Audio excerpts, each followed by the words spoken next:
नमस्कार, न्यूज 18 उत्तर प्रदेश उत्तराखंड आप देख रहे हैं। आपके साथ मैं हूं चांदनी धवन। और बात सबसे पहले वाराणसी में पीएम मोदी का एक और संकल्प पूरा हो रहा है।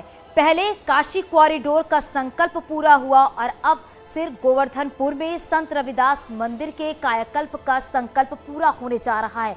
2016 में प्रधानमंत्री नरेंद्र मोदी ने अपने काशी दौरे में इस मंदिर के विकास का ऐलान किया था, जबकि 2019 में उन्होंने मंदिर परिसर के कायाकल्प का शिलान्यास किया था। 2 फेज में ये काम हो रहे हैं। पहले फेज का काम लगभग पूरा हो गया है। कल संत रविदास की जयंती के मौके पर होने वाले कार्यक्रम के लिए भी खास तैयारियां की गई हैं।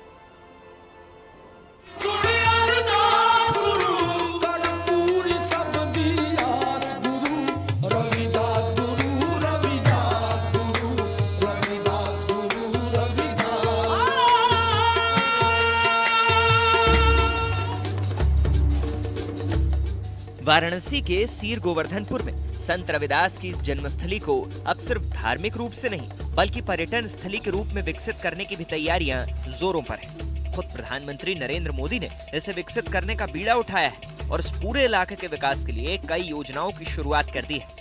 पंजाब और हरियाणा से भारी संख्या में श्रद्धालु इस जगह पर मत्था टेकने आते हैं, जबकि प्रधानमंत्री भी 2016 और 2019 में अपने वाराणसी दौरे के वक्त इस पवित्र जगह पर मत्था टेकने पहुंचे थे।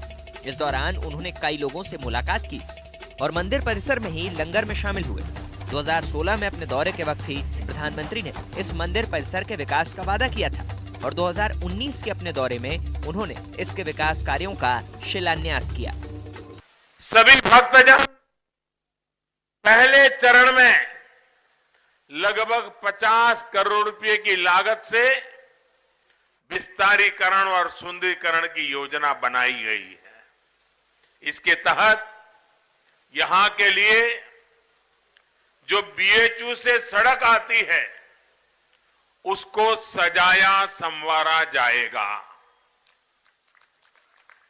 12 किलोमीटर का एक और रास्ता बनेगा। गुरु रविदास जी की कांस्य की प्रतिमा बनेगी। एक पार्क का निर्माण होगा, कम्युनिटी हॉल बनेगा और दूसरी जन सुविधाओं का निर्माण भी होगा।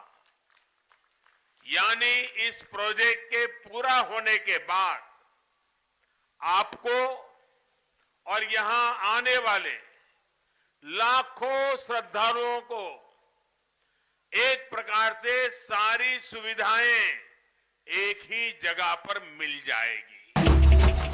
अपने दौरे में प्रधानमंत्री ने संत रविदास की कई बातों का जिक्र भी किया। यानी गुरुजी ने ऐसे भारत की कल्पना की थी जहां बिना किसी भेदभाव के सबकी मूल आवश्यकताओं का ध्यान रखा जाए। साथियों, केंद्र की सरकार बीते 4.5 वर्ष से इसी भावना को पूरी ईमानदारी से जमीन पर उतारने की भरसक कोशिश कर रही है। संत रविदास की जन्मस्थली सीर गोवर्धनपुर के विकास के लिए 1514 करोड़ रुपए की लागत से काम किए जाने हैं। ये काम 2 चरणों में होंगे, जिसका अधिकांश हिस्सा पूरा भी हो चुका है। इस काम में 4 करोड़ 54 लाख की लागत से सामुदायिक भवन का निर्माण किया जा रहा है, जबकि 25 करोड़ 27 लाख रुपए से शौचालय ब्लॉक बनवाने का काम भी तेज है। इस काम को पूरा करने की जिम्मेदारी उत्तर प्रदेश राजकीय निर्माण निगम को सौंपी गई है, जबकि दूसरे फेज में वहां पहुंचने वाले पर्यटकों की सुविधा के लिए भी कई काम तेजी से करवाए जा रहे हैं। संत रविदास जी कुछ ही पंक्तियों के माध्यम से बड़ा से बड़ा संदेश देते थे। उन्होंने कहा था, जाति जाति में जाति है, जो केतन के पात रैदास मनुष्य ना जुड़ सके, जब तक जाति न जात। जिस प्रकार केले के तने को छीला जाए तो पत्ते के नीचे पत्ता, फिर पत्ते के नीचे पत्ता और अंत में कुछ ही नहीं निकलता है, लेकिन पूरा पेड़ ही खत्म हो जाता है। ठीक उसी प्रकार इंसान को भी जातियों में बांट दिया गया है और इंसान रहा ही नहीं है। वे कहा करते थे कि अगर वास्तव में भगवान हर इंसान में होते हैं तो उन्हें जाति, पंथ और अन्य सामाजिक आधारों पर बांटना उचित नहीं है। देश में गुरु रविदास की कितनी महिमा है, उसका अंदाजा इसी बात से लगाया जा सकता है कि पंजाब में 14 फरवरी को मतदान होना था, क्योंकि 16 फरवरी को रविदास जयंती मनाई जाती है और इस मौके पर भारी संख्या में श्रद्धालु रविदास जयंती मनाने काशी के सीर गोवर्धनपुर जाते हैं। इस वजह से केंद्र सरकार की मांग पर इलेक्शन कमीशन को मतदान की तारीख को बदलकर 20 फरवरी करना पड़ा।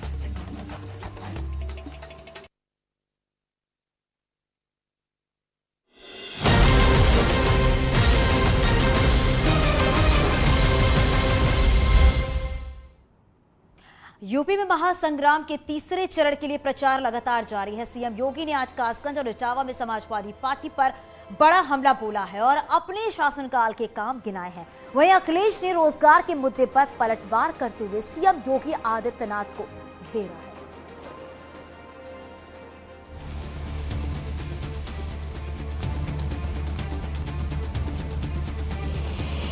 सीएम योगी ने कासगंज में जनसभा को संबोधित किया। इस मौके पर सीएम योगी विपक्षी दलों पर जमकर बरसे। उन्होंने लॉ एंड ऑर्डर के मसले पर समाजवादी पार्टी पर निशाना साधा और कहा, हमने किसानों और गरीबों के कल्याण के लिए काफी काम किए।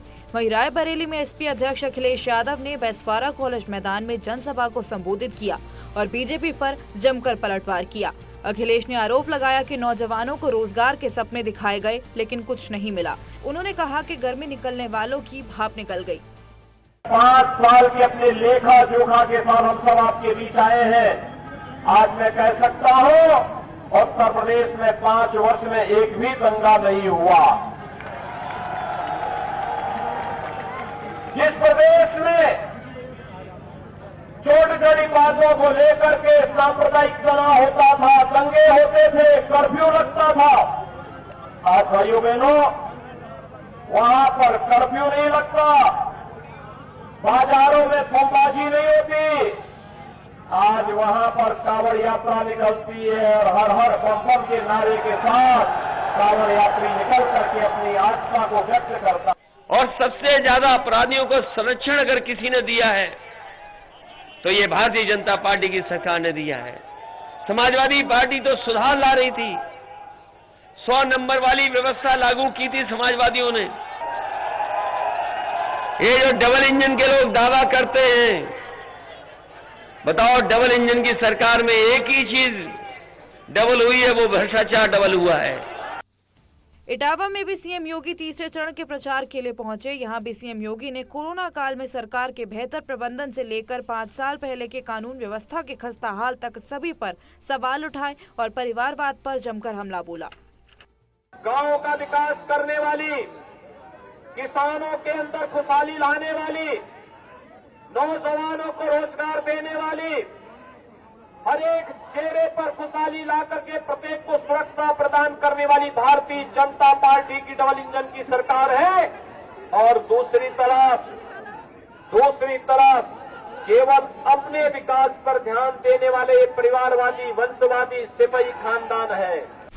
तीसरे चरण के लिए प्रचार जोरों पर है। ऐसे में सत्ता पक्ष और विपक्ष में वार पलटवार भी जारी है और दोनों एक दूसरे के खिलाफ आरोप प्रत्यारोप के तीर चलाने से नहीं चूक रहे। न्यूज़ 18 के लिए ब्यूरो रिपोर्ट।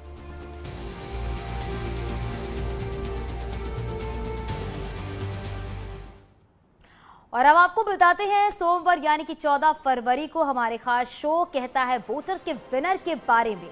14 फरवरी के विनर हैं लखनऊ के रहने वाले गौरव उपाध्याय। विधानसभा श्रीनगर विधानसभा 170 से मेरा मत उसको जो राष्ट्र हित में बात करे